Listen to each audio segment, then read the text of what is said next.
Hello and welcome to Muscle for Life. I'm your host, Mike Matthews. Thank you for joining me today. Now, I've written and recorded a lot of evidence-based stuff over the years on just about everything you can imagine relating to building muscle, losing fat, and getting healthy. I've also worked with thousands and thousands of men and women of all ages and circumstances and helped them get into the best shape of their life. But that does not mean you should just blindly swallow everything I say, because let's face it, nobody is always right about everything. And especially in fields like diet and exercise, which are always evolving thanks to the efforts of honest and hardworking researchers and thought leaders. And that's why I'm always happy to hear from people who disagree with me, especially when they have good arguments and evidence to back up their assertions. Sometimes I can't quite get on board with their positions, but sometimes I end up learning something. And either way, I always appreciate the discussion. And that gave me the idea for this series of podcast episodes, which I call Says You, where I publicly address things that people disagree with me on, and I share my perspective. It's kind of like a spicier Q&A. So what I do is every couple of weeks, I ask people who follow me on Instagram at Muscle for Life Fitness, please follow me, what they disagree with me on. And then I pick a few of the more common or interesting contentions to address here on the podcast. So if there's something that you disagree with me on, and it could be related to diet, exercise, supplementation, business, lifestyle, I don't care, anything, go follow me on Instagram at Muscle for Life Fitness and look for my Says You story that I put up every couple of weeks where I solicit content for these episodes, or just shoot me an email, mike@muscleforlife.com. All right, so here is what I'll be tackling in today's episode. You recommend too much protein and meat in general to be healthy. Blue zones don't eat much meat and don't need much protein. That is from Amy D. from Instagram. And then collagen supplementation is more beneficial than you acknowledge. This is from Duke07 from Instagram. And all gun laws are an infringement from Longshot 1792, again from Instagram.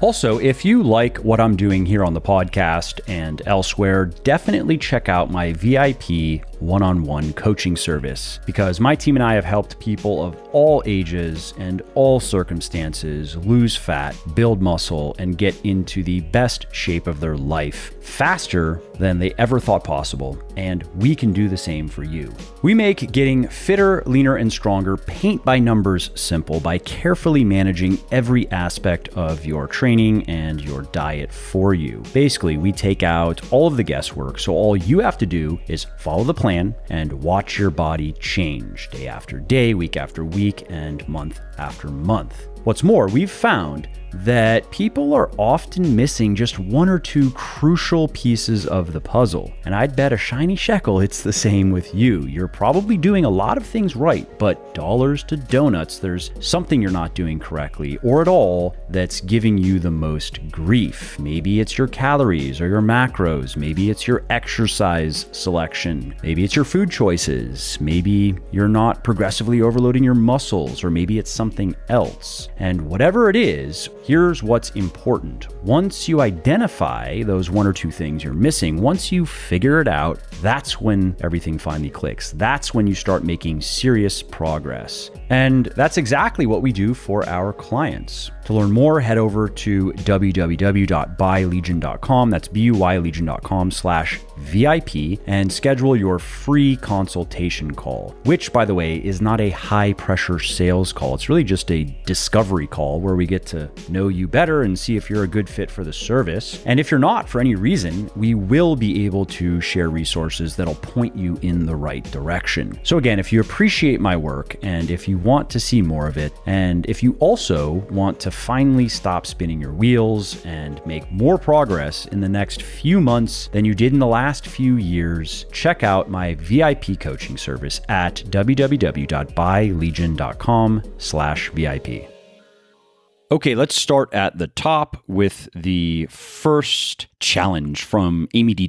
over from Instagram. And she says that I recommend too much protein and too much meat in general to be healthy. And she also mentions that people in the blue zone areas of the world don't eat much meat and they don't eat much protein. And it's true that compared to the average American, people living in the blue zones do tend to eat less protein and they tend to live longer. And that, of course, is a good indication of strong health. If you are unhealthy, you do not live as long as you would if you were healthy. That isn't to say, however, that these people are healthier because they eat less protein. This is a classic case of correlation and not causation. There are many different factors that can account for the disparity in longevity between blue zoners and people in other countries. You have cultural differences, you have social differences. For example, in comparison to the average American, people living in blue zones are generally more active. That is hugely important. They generally report less stress. They feel they have a greater purpose in life. They eat less food in general, and certainly less processed meat or highly processed meat and carbs, unlike us Americans who generally love highly processed foods. These people also eat more fruits and vegetables than the average American does. They drink alcohol more judiciously, more moderately. They have a strong sense of community, and they tend to place more emphasis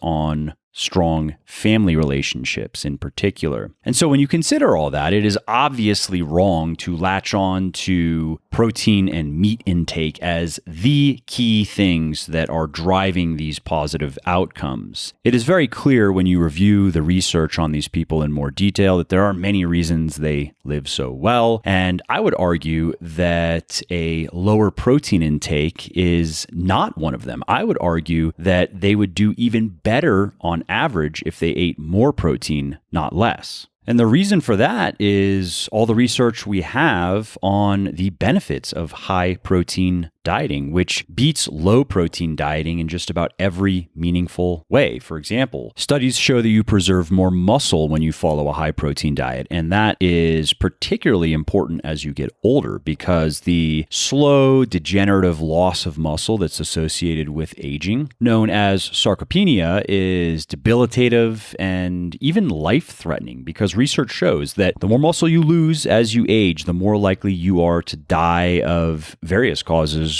related to injury and disease. And on the flip side, the more muscle you attain as you get older, the less likely you are to get badly hurt or badly sick. And that's to say nothing of the improvement in quality of life, because the more muscle you have as you get older, the stronger your body is going to be, functional your body is going to be, which is going to allow you to do all kinds of things that you will still want to do, like go to the gym, for example. Now, coming back to high protein dieting, not only is a high protein diet important for building and retaining muscle at any age, research shows that as we get older, our body's ability to process protein declines. And so we actually need more protein to obtain similar effects as when we were younger. So when we were younger, we may be able to maximize muscle growth with, let's say, 0.8 grams of protein per pound of body weight per day. However, when we get older, let's say 50 plus, just to put a number to it, that may need to become 1 gram per pound of body weight per day to maximize muscle and strength gain. And the same would go for muscle retention. There is less research that I'm aware of on the bare minimum amount of protein required to just maintain the muscle mass we have, especially among us resistance trained people. However, let's say it's in the range of 0.6 to 0.8 grams of protein per pound of body weight per day if we are anywhere up to maybe 40 to 50 years old. And then as we get older, that may become 0.8 to 1 gram of protein per pound of body weight per day, again, to optimize muscle retention. Another major benefit of high protein dieting with a lot of evidence behind it is its effects on appetite. You feel more satiated. You feel fuller after meals that include a fair amount of protein. And that, of course, helps you regulate your food intake and prevent overeating because you are just generally less hungry when you eat enough protein, when you eat a high protein diet. And that is also important at any age, but particularly as we get older, because the negative consequences associated with being overweight and especially obese are magnified as time goes on. When we are in our 20s and 30s, we can get away with being too fat. Aside from aesthetic, there may be no immediate or obvious negative side effects or downsides to carrying around too much body fat when we are younger, but as we get older, we lose our aura of invincibility and the details start to matter more, and body fatness is a major one. So if our goal is to maintain a healthy body fat level as we get older, and to put numbers to that, let's say somewhere around 15% in men and 25% in women is totally fine. Could be a bit higher as well, could be a bit lower, but not higher than 20% in men and 30% in women. Then we want to make sure we can control our calorie intake, and we're going to want to be able to do that intuitively. We're going to want to be able to do that listening to our body's natural cues for hunger and fullness. We are not going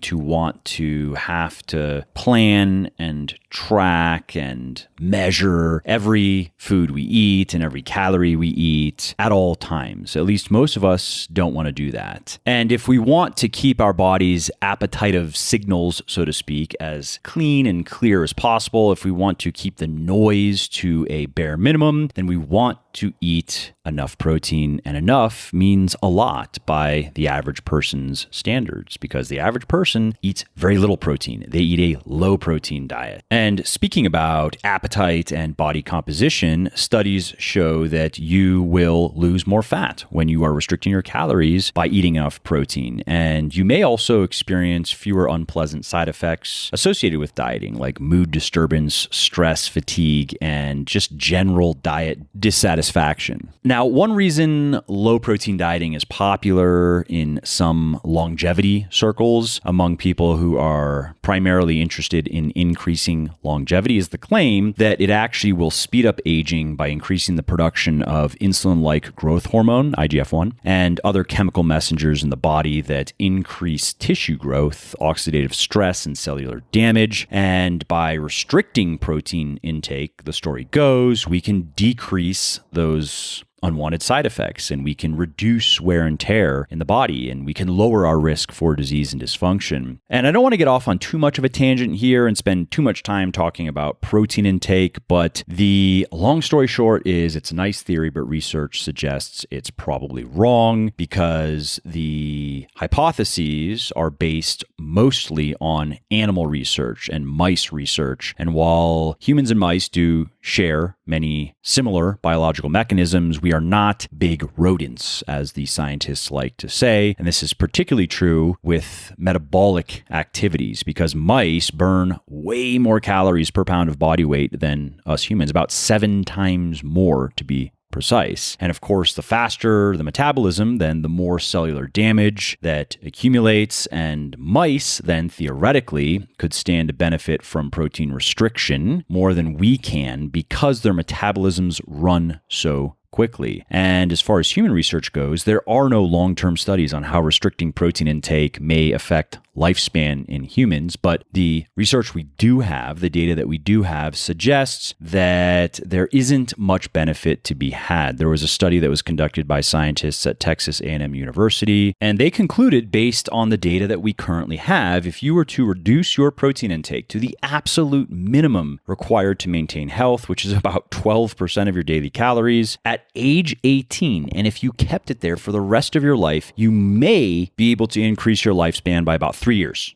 3 years.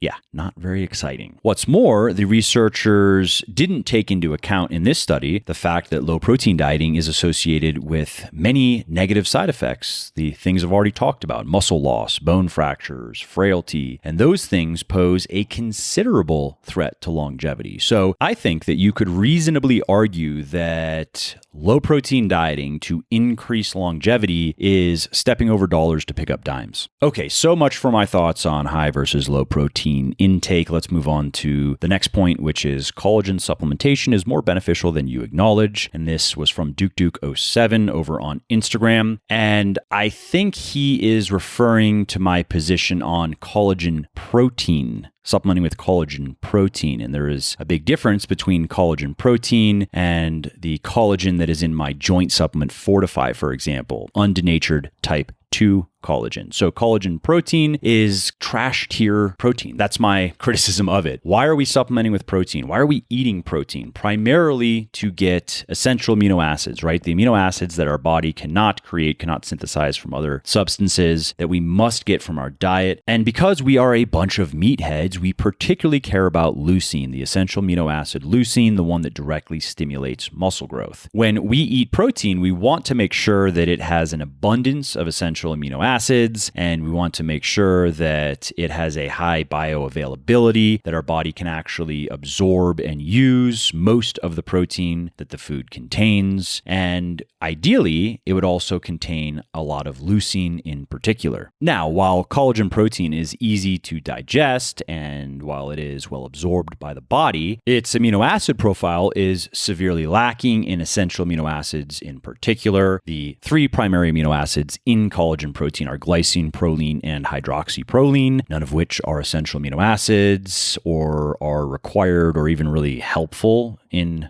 muscle building. And collagen is about 2.7% leucine by weight, which is low. Beef protein, for example, is around 8% leucine by weight, and whey protein is about 10% leucine by weight. And so that alone is reason enough, at least for me, to skip collagen protein. That is why Legion does not sell collagen protein, for example. There's just no reason to use it over whey or casein or soy if you're a woman. And if you're a man, you can probably use soy without any negative side effects as well. However, some men do see an increase in estrogen when they eat soy protein regularly. So that's why I tell guys to skip soy. And if you want to go with something plant-based, just go with rice protein or pea protein, or ideally a combination of rice and pea protein. And let's see, milk protein can be okay. It is the lowest quality milk-derived protein supplement that you're going to find out there. So it's often used by shady companies who want to keep their costs as low as possible and provide the lowest quality product possible. Of course, not claiming that, but that's usually why milk protein is used. However, milk protein isolate is viable for our purposes.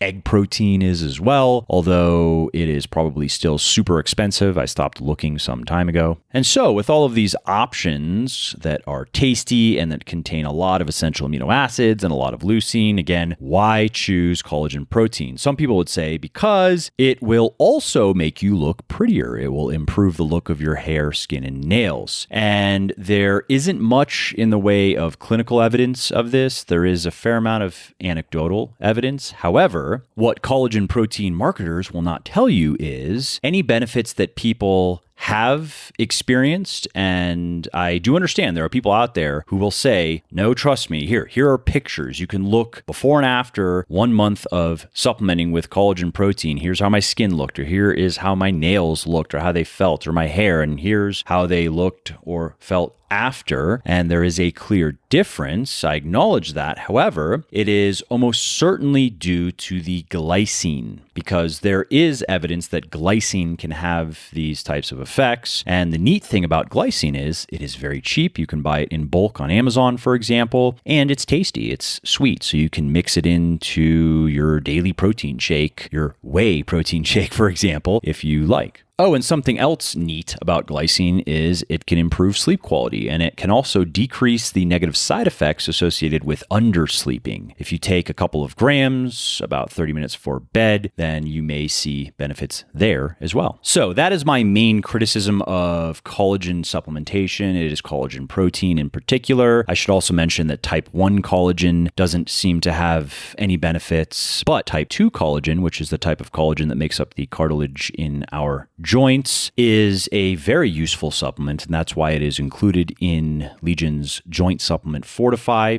And basically what it does is it reduces an autoimmune response that can occur in the body that eats away at joint cartilage, which then can cause arthritis over time. It teaches the body to stop attacking cartilage. And the mechanism is kind of neat. It kind of works like a vaccine. By supplementing with a small amount every day, your body learns to recognize it as benign, to stop attacking it, and therefore that extends to the joints, to the cartilage in your joints, because again, they are comprised of type 2 collagen. And if you want to learn more about that, just head over to legionathletics.com, go to our store, go to the product Fortify, which is our joint support product, and then find undenatured type 2 collagen on the product page in the ingredients breakdown section and read about it.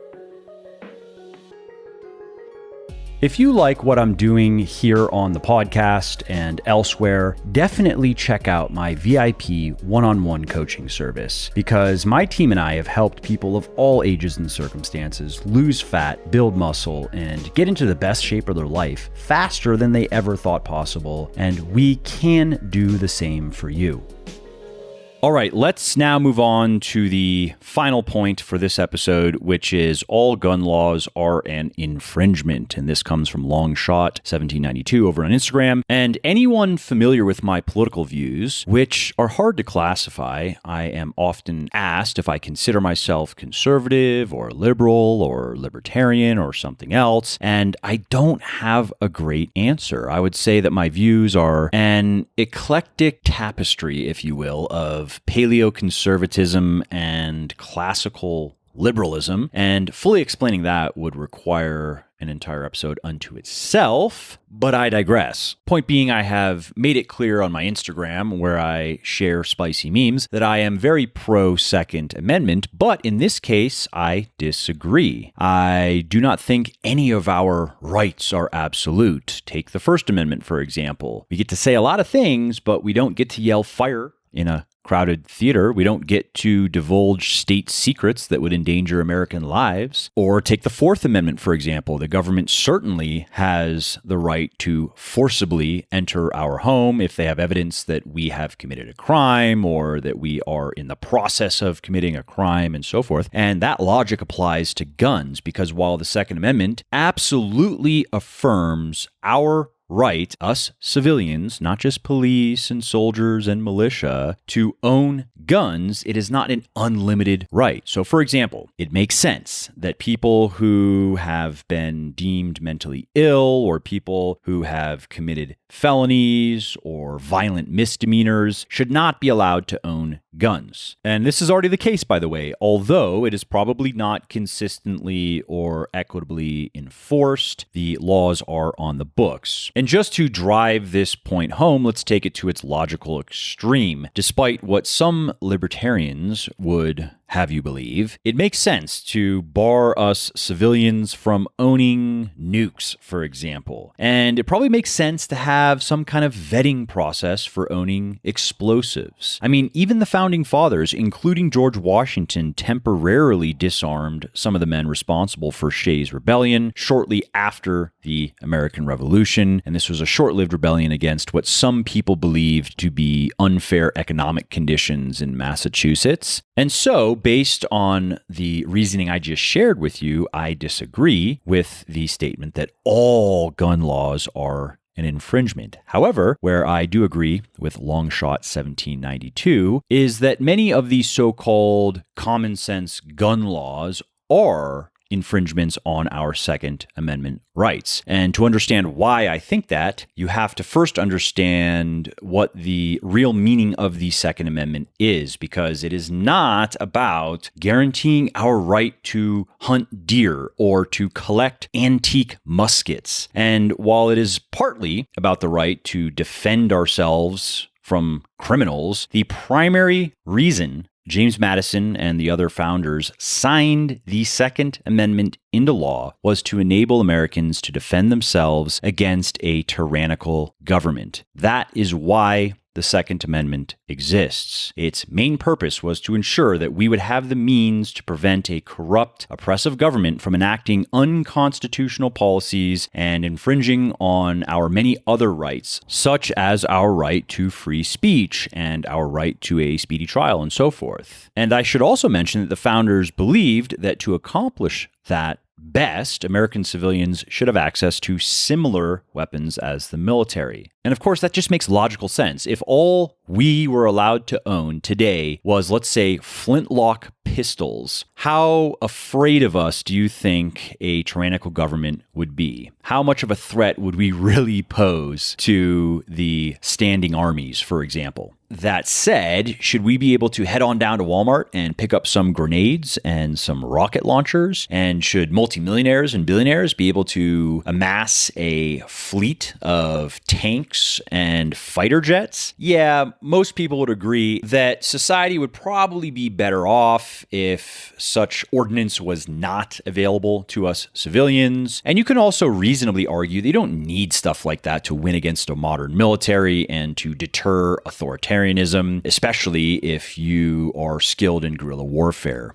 Now, what about semi-automatic pistols and rifles? Should we be allowed to own those? And by the way, if you are not familiar with guns, an AR-15, as scary as it might look and as it might sound even to some people at least, it is a semi-automatic rifle. One trigger pull, one bullet. The primary differences between the AR-15 and the Glock pistol is you can shoot a lot more accurately with the AR-15 if you are trained with it, and you can shoot deadlier ammo from it and carry around more of that ammunition in a magazine. And so then, should we be allowed to own that type of weapon? And should we be allowed to own a semi-automatic pistol? Some people say no, we should only be allowed to own hunting rifles and antique relics, old stuff, the flintlock pistols, for example. And many of the gun laws that politicians have proposed have been designed to restrict our access to certain types of firearms, or just firearms generally. And many of them have been very unconstitutional. For example, the National Firearms Act of 1934 applied a $200 tax to short-barreled rifles and shotguns, silencers, and machine guns. So machine gun means fully automatic. You can hold down the trigger and shoot a bunch of bullets. And $200 doesn't sound like a lot, but that was about $4,000 in today's money. And the reason the government did that is the Roosevelt administration wasn't able to ban those weapons outright and those accessories in the case of a silencer. So they just decided to make the cost of owning them so high that most people couldn't afford them. But then, of course, you just had gangsters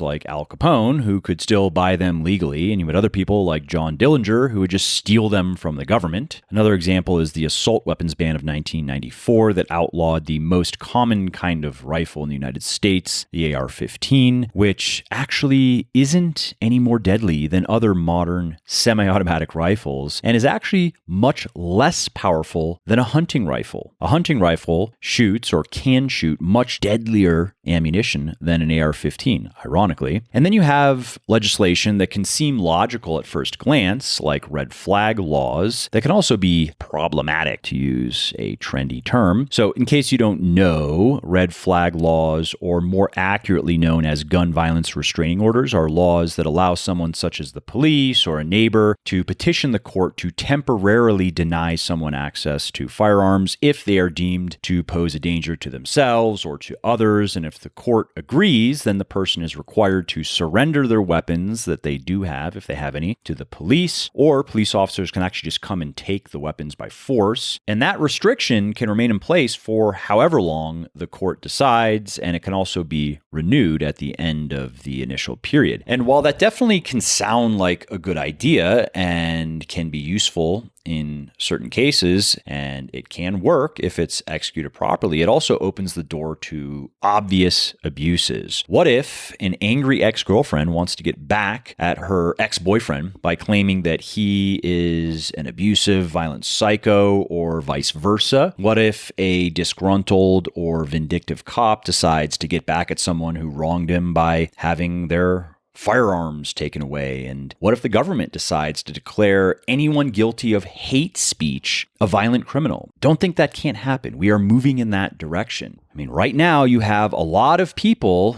in mainstream circles claiming that words are equal to violence. The wrong words are equal to physical violence as far as the injury they inflict. And some people are even saying that silence is literally violence, is just as bad as committing violence against people. And then if a court were to agree with these people, if we were to take that phenomenon to its logical extreme, and you have a court that says, yes, you're right, theoretically, we could be disarmed for saying words that other people don't like, that upset other people, or by not saying the words they want us to say, by not openly proclaiming the right ideology. So essentially, in their current form, red flag laws give the government a huge amount of power. It's almost like a loophole around the Second Amendment to disarm us. And it gives us citizens little recourse to get our guns and our right to own guns back. And so those are a few examples of infringements of the Second Amendment, and there are many others. I would say most of the gun laws proposed by politicians over the last 100 years or so are outright encroachments on the Second Amendment. Not all, but certainly many, and maybe even most. So I will end this one where we began and say that claiming that all gun laws are infringements of our Second Amendment right is kind of like saying that all taxes are theft. Maybe it's well-intentioned, but it is also an oversimplification that stems from a legitimate grievance, but doesn't hold up to logical scrutiny.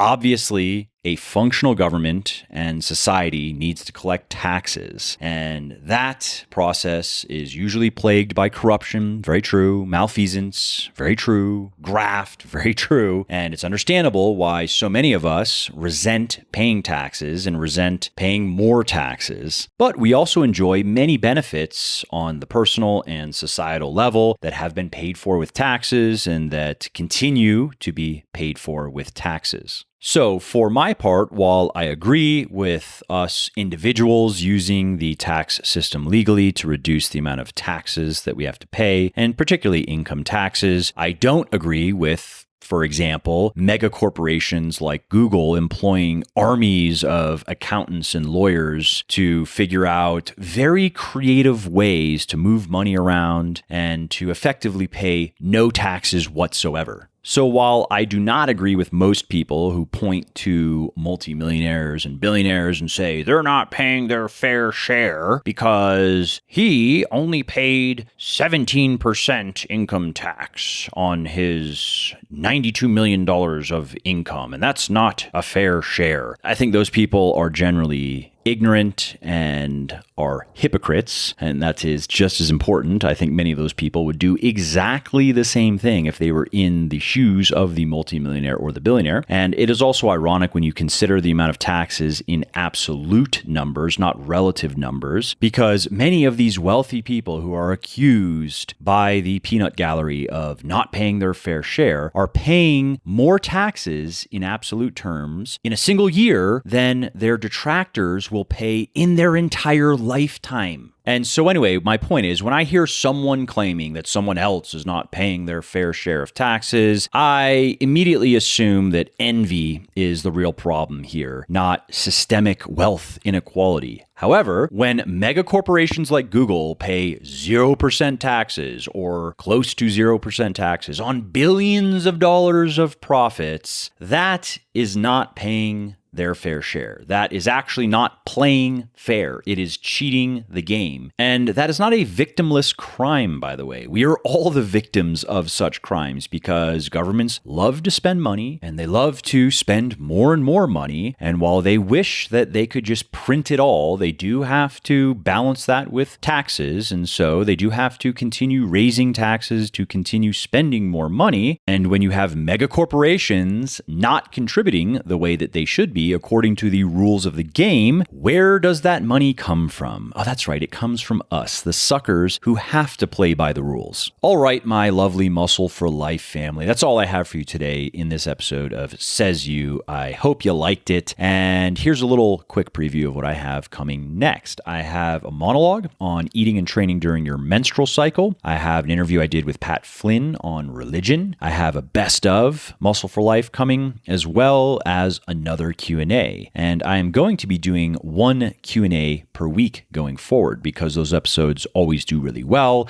and many people have requested that I do more.